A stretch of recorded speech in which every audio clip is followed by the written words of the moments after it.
JEE main 2022 के इस question को गौर से देखिए स्टूडेंट्स।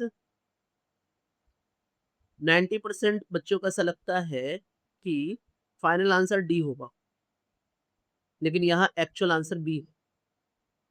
अब ये कैसे हुआ, हम इसे डिकोड करेंगे। आइए क्वेश्चन के ऊपर रीड करते हैं। The correct order of electron gain enthalpies of Cl, F, T and PO is. अब सबसे पहले ये समझो कि इलेक्ट्रॉन गेन इंथैल्पीज जो है वहां पर एनर्जी रिलीज होती है, तो जितनी ज्यादा एनर्जी रिलीज होगी उतना वो हाईएस्ट होगा।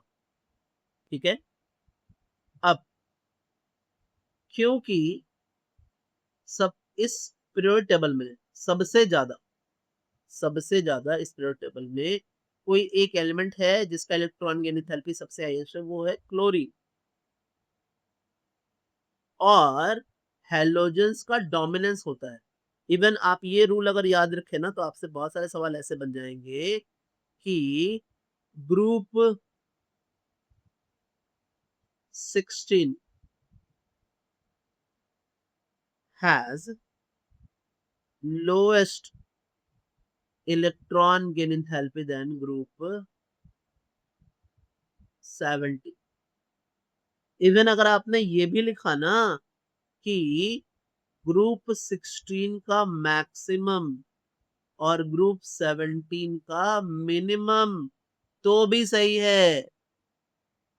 ग्रुप 17 के इलेक्ट्रॉन गेन एंथैल्पी इतने हाई होते हैं कि 17 का जो सबसे मिनिमम वाला है ना, वो 16 के मैक्सिमम वाले से भी ज्यादा है। तो अब आप सोचो कैसे इसे अरेंज करना है, और चीजें तो हमें समझ में आती ही हैं। अब हमने Cl को बोल ही दिया कि ये क्या है, हाईएस्ट है। ठीक है। तो सबसे आगे तो Cl आ जाएगा, इसमें कोई दिक्कत ही नहीं। फिर आ जाएगा फ्लोरीन। अब बात रह गई Te एंड PO पोलोनियम की। तो पोलोनियम क्योंकि लास्ट में आता है, नीचे आता है, हम ग्रुप में जैसे नीचे जाते हैं ना, तो electron gain enthalpy EGH decrease करता है। इधर मिनिमम होता है, इधर मैक्सिमम होता है। सो दिस इज वाई उसके बाद आएगा हमारा PE और सबसे लास्ट में आएगा PO, सबसे छोटा। So the final answer the final answer is B। So stay tuned